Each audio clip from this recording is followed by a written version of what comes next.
you're new here, welcome. My name is Jennifer. I'm so happy you guys are all here today. Today, I'm excited to talk about my May wrap up and all the books that I listened to and read.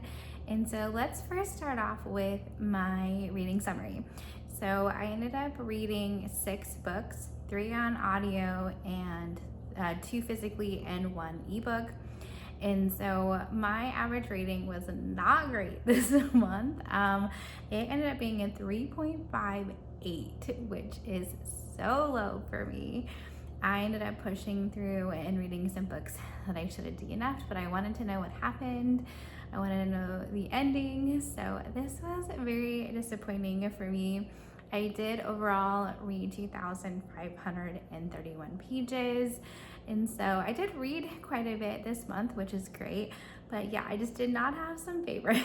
And so it's all right. Some months are better than others. Hopefully I have a much better reading month in June. But let's go ahead and talk about the 3 audiobooks that I listened to. So we're starting off with Stellar Loon. This is The Keeper of the Lost Cities at book 9. It's a very chunky middle grade book here, and so yeah, I did really enjoy this one. At the very beginning though, Sophie got a little whiny. She's the main character in this series. This is the first time that she ever really bothered me. I know she's still a young girl, but she just seemed to be getting on my nerves, so I went ahead and paused it for a few days and came back to it, and then seemed to be in a better mood with it, which is good. So go ahead and finished that audiobook. I ended up giving it 4 stars, which is one of the 2 higher rated books for me this month. But yeah, I did enjoy it. I'm excited to hopefully wrap up the series. So that brings me to the next audiobook that I listened to, which was Keeper of the Lost Cities at 9.5. This one is Unraveled. This is from Keith's perspective. We needed this before we could go into book 10, which is the last book in the series. And so it has some kind of fun sprayed edges, but yeah. So it was kind of fun to have a different narrator, a different perspective, male voice in the series, which was nice. I did really enjoy this one. I did like this one better than Stellar Loon. And so I ended up giving this one a 4.5, which is the highest rating for this month. So that brought up my average a little bit, which is very exciting. So I did enjoy that one. And then the third audiobook that I picked back up was a Christina Lauren book, Something Wilder. This was one that I had gotten a hold from Libby, and then my hold came up, and so I had to return it. So then I had to wait like 12 weeks to get the hold back again to continue on this one. This was not my favorite. This was very steamy. It was not at all as expecting, and so a person dies in this one, which I was surprised by. Yeah, it just wasn't my favorite. It was just okay. I'm glad I read it. I thought it would be more than I thought. It was like a treasure hunting in the desert. And so yeah, I won't go much more into it than that, but yeah, it's 3.5 stars. So I liked it, didn't love it, which seemed to be a big theme for this month, which is okay, but sometimes that's how a month go. But yeah, so that was just okay for me, but I'm glad to have finished yet another book for the month, which is very exciting. So then moving on to one of the books I read physically was The Coworker by Frida McFadden. This was one of those that I wanted to know the twist. I wanted to know the ending. I wasn't sure. I was gonna DNF it like 2 different times because I was just like bored and not really into it. But then again, I wanted to know what the twist was. And so unfortunately, I really wish I would have DNF'd it, which is so sad because I guessed like the reveals or the twists or whatever you want to call them, like 2 of them, all of them, 2 of them. And so I wasn't really happy with this one. So I don't know if I'll pick up a Frida McFadden for a while. I'm not really sure. Thinking about Dear Debbie. If you've read Dear Debbie, let me know if you think it's worth it. I just wasn't impressed with this one, which is sad because I really did like The Housemaid. The Housemaid Secret, which is a sequel, was okay. I don't think I'm gonna read the 3rd in the Housemaid series. So maybe Frida McFadden isn't for me.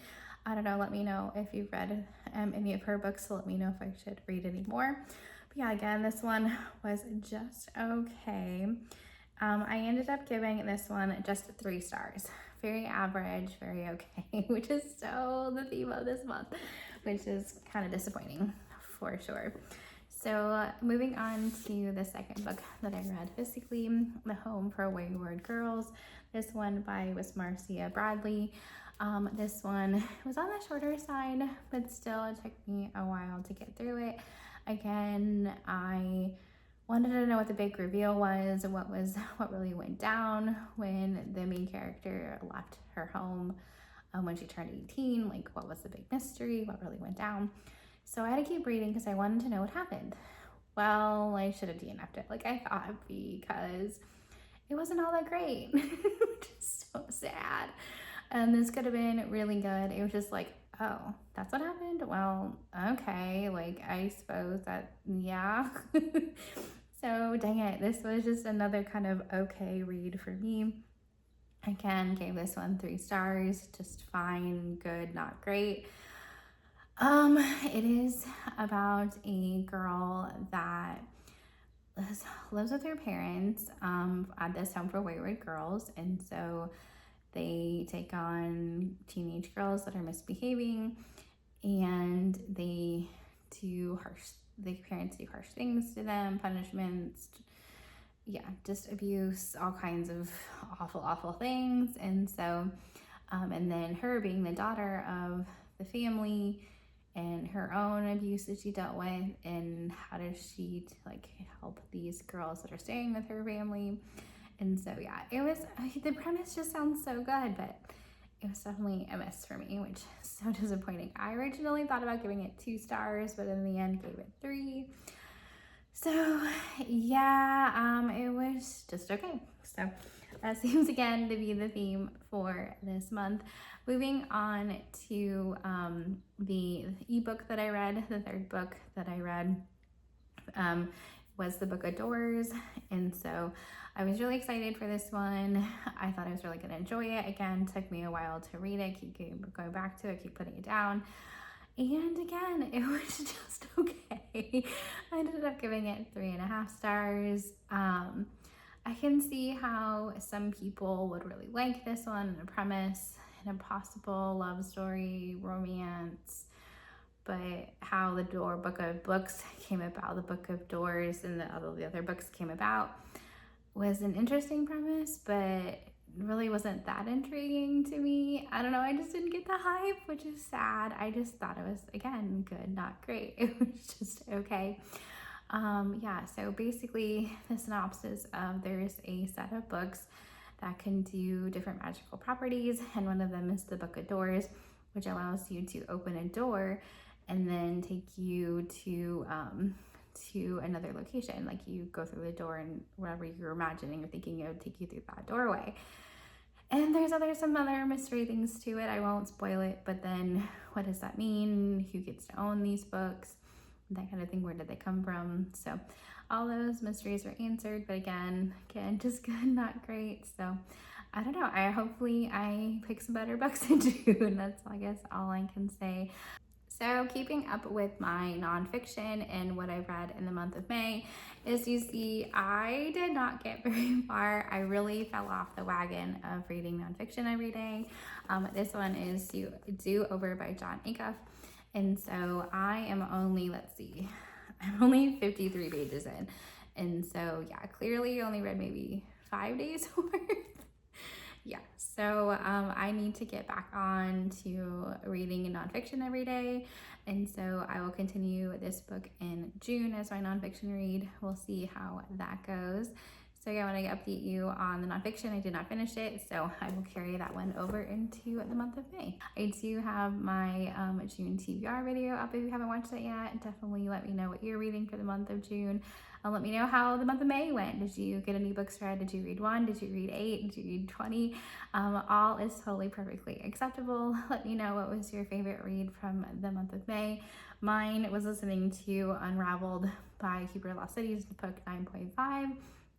And so unfortunately I did learn that book 10 isn't coming out until next summer, which means that I won't be able to complete my goal of finishing the series this year, which is so disappointing.